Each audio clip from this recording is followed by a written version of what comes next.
चीन और भारत के बीच चल रहा सीमा विवाद जारी है और उसकी आड़ में चीन भारत से बदला लेने के लिए निहायती घटिया काम को अंजाम दे रहा था। लोन ऐप धोखाधड़ी के कई मामले सामने आए हैं जिसमें चीन लोन देकर लोगों को बाद में प्रताड़ित कर रहा है। इस रिपोर्ट में देखिए। भारत में लोन ऐप धोखाधड़ी और बेइज्जत होने के बाद आत्महत्या के कई मामले सामने आ चुके हैं। इनमें चीनी नागरिकों की संलिप्तता सामने आई है। लोन ऐप फ्रॉड को लेकर हैदराबाद पुलिस ने कुछ दिन पहले एक चीनी नागरिक को गिरफ्तार किया है। जांच पड़ताल में पता चला है कि तकरीबन 21,000 करोड़ का ट्रांजैक्शन हुआ है। इतनी बड़ी संख्या में ट्रांजैक्शन पेमेंट गेटवे और इन कंपनियों से जुड़े अकाउंट के जरिए हुए हैं। जिस चीनी नागरिक को गिरफ्तार किया गया है उसका नाम झू वेई है। चीन भागने के दौरान उसे दिल्ली एयरपोर्ट से गिरफ्तार किया गया। अब सवाल है कि क्या ये पूरा रैकेट चीन से सीधा भारत आया या पहले चीन में ही कहानी शुरू हुई।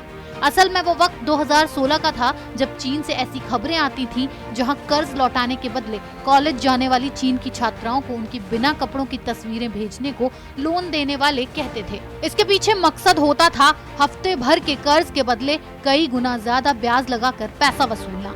चीन से शुरू हुआ वही गंदा खेल भारत तक पहुँच गया है। 1.5 महीने पहले का दावा है कि चेन्नई में एक कॉलेज जाने वाली छात्रा से ऐसे ही एक तुरंत कर्ज देने वाले मोबाइल ऐप ने किश्त वक्त पर ना चुका पाने पर रात में बिना कपड़े के कॉल करने को कहा था। उस छात्रा ने बाद में खुदकुशी कर ली थी। ऐसे खतरे बढ़ रहे हैं। अब 2 सवाल हैं। पहला कि जहां कर्ज के बदले जान देनी पड़ जाए वो लोन क्यों ऐसे ऐप से लिया जा रहा है, और दूसरा कर्ज ना भरने पर बदनामी की धमकी देने वाले ऐप कैसे कर्जदार की पर्सनल जानकारी लेते हैं। सवाल है कि क्या ऐसे ऐप्स को रोकने का तरीका नहीं है? क्या ये कानून नहीं तोड़ रहे? क्योंकि नियम कहता है या तो आरबीआई से रजिस्टर्ड बैंक कर्ज दे सकते हैं या फिर registered non banking financial institution.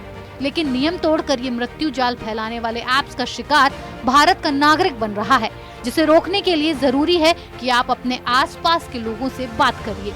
पूछिए कहीं उनमें से किसी ने ऐसे ऐप से लोन तो नहीं लिया। उनकी सहायता कीजिए ताकि ऐसे मोबाइल ऐप को तुरंत सरकार बंद करे।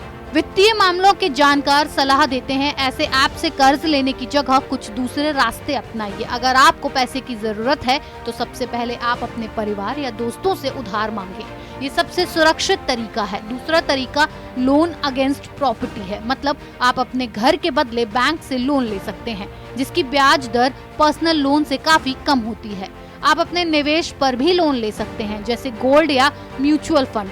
अपने प्रोविडेंट फंड, बैंक एफडी पर भी आप लोन ले सकते हैं।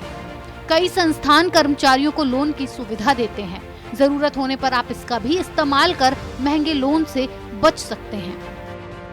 दुर्भाग्य से अगर आप भी कर्ज के जाल में फंसे हैं या फिर चीन के इंस्टेंट लोन ऐप आपके घर पर दस्तक दे रहे हैं तो थोड़ा ठहरें, हमारे बताए रास्तों पर परिवार के साथ विचार करें और अपने परिवार को बर्बाद होने से बचाएं और चीन की नापाक हरकतों को रोकने में मददगार साबित हों। कैपिटल टीवी के साथ बने रहने के लिए आप सबका धन्यवाद। अगर आपको हमारा ये वीडियो पसंद आया तो उसे लाइक करें, शेयर करें और कैपिटल टीवी को सब्सक्राइब करना ना भूलें। अपने सुझाव में कमेंट बॉक्स में जरूर दें।